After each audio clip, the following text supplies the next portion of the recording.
बहुत समय पहले की बात है। सुंदरवन जंगल में बहुत सारे पक्षी रहते थे। उस जंगल की महारानी लोमी चिड़िया थी। वह बहुत दयालु चिड़िया थी और वह जंगल के सभी पक्षियों से बहुत प्रेम करती थी। उसी जंगल में एक पेड़ पर रीनू कौवा अपने घोंसले में अकेला रहता था। उसी पेड़ के नीचे जमीन पर एक मोर रहता था। एक दिन सवेरे रीनू कौवा मन ही मन सोचता है, अरे यार, ये मोर कितना खूबसूरत है। इसके पंख भी कितने रंगीन हैं, हसीन हैं। अरे यार, एक मैं तो पूरा का पूरा काला हूँ। तभी जीनू तोता मोर के पास आता है। अरे मोर भाई सुनिए। क्या हुआ तोता भाई, आप इस समय यहाँ? मोर भाई, आपके लिए खुशखबरी है। रीनू कौवा ऊपर बैठे दोनों की बातें सुन रहा था। रीनू कौवा मन ही मन सोचता है, अरे यार, ये तोता कौन सी खुशखबरी की बात कर रहा है? तोता भाई, कैसी खुशखबरी? मोर भाई, इस जंगल की जो शहजादी है ना, लोमी चिड़िया, उसने सभी मोर को अपने महल में आमंत्रित किया है। क्या? जंगल की शहजादी लोमी चिड़िया ने हम मोरों को अपने महल में आमंत्रित किया है? वो क्यों तोता भाई? वो क्या है मोर भाई, लोमी शहजादी को नाच देखने का बहुत शौक है और जो कोई भी मोर अपने नाच से शहजादी जी का दिल खुश कर देगा, उसे जीवन भर शहजादी लोमी की तरफ से शाही भोजन मुफ्त मिलेगा। ये तो बहुत ही अच्छी बात है। अब मैं भी शहजादी साहिबा को अपना नाच दिखाकर उन्हें खुश कर दूंगा।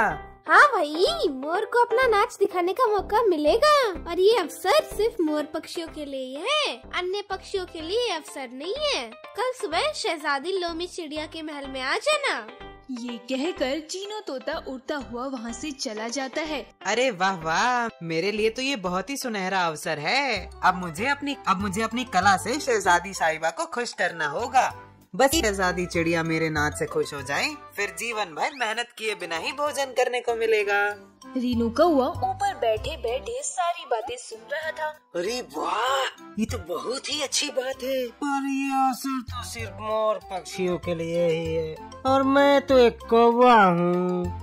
मुझे भी मुफ्त में जीवन भर का भोजन चाहिए। अब मैं क्या करूँ? कैसे मुफ्त का शाही भोजन अपने नाम करूँ? कुछ तो दिमाग चलाना पड़ेगा। उसके बाद रीनू कौवा उड़ते उड़ते मोर के इलाकों में चला जाता है, जहाँ कई सारे मोर खेल रहे थे। उनको देखकर रीनू कौवा कहने लगता है, अरे ये मोर कितने सारे हैं और ये तो बहुत ही अच्छे तरीके से नाच रहे हैं। मुझे इन्हें देखकर ही अच्छी तरीके से नाचना सीखना होगा। सारे मोर नाचते नाचते खेल रहे थे। तभी रीनू कौवा की नजर जमीन पर पड़े मोर के टूटे हुए परों पर पड़ती है।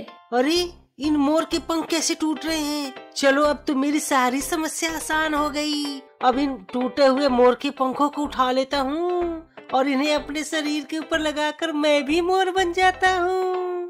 फिर किसी को मेरे ऊपर शक नहीं होगा कि मैं मोर के भेष में एक कौवा हूँ। रीनू कौवा वहीं छुपकर सारे मोर का नाच देखकर नाचना सीखता है। थोड़े समय बाद सभी मोर वहाँ से चले जाते हैं। तभी रीनू कौवा वहाँ आकर वो सारे मोर के पंखों को उठाता है और अपने घोंसले में लेकर जाता है। अब मैं इन पंखों को अपने ऊपर लगाकर बिल्कुल मोर की तरह दिखाई दूंगा और शहजादी लोमी चिड़िया को अपने नाच से खुश करूंगा। अरे बाबा! अगले दिन सवेरे रीनू कौवा अपने ऊपर मोर के पंख लगा लेता है और वो पूरी तरह से मोर की तरह दिखाई देने लगता है। रीनू कौवा उड़ते उड़ते शहजादी लोमी चिड़िया के महल में आता है। शहजादी साहिबा, ये सारे मोर आपको यहाँ अपना नाच दिखाने आए हैं। सारी मोर एक एक कर मुझे आकर अपना नाच दिखाए। जिसका नाच सबसे अच्छा होगा, जो अपने नाच से मुझे प्रसन्न करेगा, उसे जीवन भर मुफ्त में शाही भोजन मिलेगा। बहुत सारे मोर जमा हो जाते हैं। उन्हीं मोरों में एक टीनू नाम का एक मोर रीनू कौवा से कहता है, अरे भाई, तुम कहाँ से आए हो? तुम्हें तो पहले कभी नहीं देखा इस जंगल में। टीनू मोर की बात सुनकर रीनू कौवा मन ही मन सोचने लगता है, अरे इस टीनू मोर ने कहीं पहचान तो नहीं लिया कि मैं मोर नहीं, मोर के भेष में एक कौवा हूँ। मैं पास के जंगल से आया हूँ। हम बहुत सारे मोर वहीं रहते हैं। हमारे पास जीनू तोता आया था और उसने हमें शहजादी साहिबा के पैगाम के बारे में बताया, तो इसलिए मैं भी यहाँ आया हूँ। पर तुम्हारे यहाँ आने का कोई फायदा नहीं होगा। हम जैसे कलाकार मोर तुम्हें जीतने ही नहीं देंगे। जीनू तोता, बाहर जितने मोर आए हैं उन्हें एक एक कर मेरे पास भेजो। जो हुक्म शहजादी साहिबा।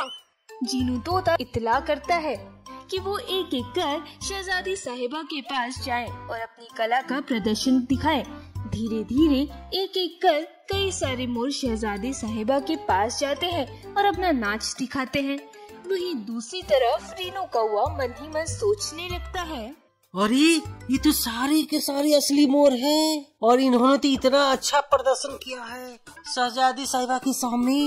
इन्होंने कितना अच्छा नाचा, फिर भी शहजादी साहिबा ने इन मोरों को रिजेक्ट कर दिया और मैं तो एक नकली मोर हूँ। वो तो मुझे एक पल में ही रिजेक्ट कर देंगी। अब मैं क्या करूँ? मुझे कुछ अलग करना होगा। तभी जीनू तोता रीनू कौवा को आवाज लगाता है। रीनू कौवा मोर के भेष में शहजादी साहिबा के पास जाता है। तुम्हारा नाम क्या है मोर? शहजादी साहिबा, मेरा नाम मीनू मोर है। तुम अपनी कला का प्रदर्शन दिखाओ। तभी रीनू कौवा मन ही मन सोचने लगता है, मुझे तो ठीक से नाचना भी नहीं आता। अब मैं क्या करूं? अब तो मुझे मोर का चाल चलना ही होगा। शहजादी साहिबा, आप तो हर मोर का नाच देखती हो। ये नाच गाने में क्या रखा है? आपको तो आपकी रक्षा करने के लिए अपने पास मुझ जैसे दगड़ू जवान मोर को रखना होगा, जो आपकी हर तकलीफ, हर समस्या से बचाए। अच्छा, वो कैसे? शहजादी साहिबा, मान लो आप जंगल की सैर करने गए और वहाँ पे कोई आपका दुश्मन आपके ऊपर हमला कर दे, तो आप क्या करोगे? मेरे साथी पक्षी मुझे कुछ होने ही नहीं देंगे। अगर दुश्मन पक्षी ने भी आपके साथी को मार दिया तो आप क्या करोगे? वो तो मैंने सोचा ही नहीं। अगर साथी पक्षी को किसी ने घायल कर दिया तो मैं अपने आप को दुश्मन पक्षी से कैसे बचा पाऊंगी? मेरे पास एक उपाय है शहजादी साहिबा। अभी आपको मैं कौन सा पक्षी दिखाई दे रहा हूँ? तुम तो एक मोर हो। नहीं शहजादी साहिबा, मैं एक मोर नहीं बल्कि एक कौवा हूँ। ये देखिए। रीनू कौवा अपने ऊपर से मोर के सारे पंख हटा देता है और वो अपने असली कौवे के रूप में आ जाता है। ये देखकर शहजादी लोमी चिड़िया दंग रह जाती है। अरे तुम तो एक कौवा हो, मैं तो तुम्हें पहचान ही नहीं पाई, पर तुम इस मोर के भेष में क्यों आए? शहजादी साहिबा, ये आपको बताने के लिए मैंने मोर का अवतार लिया।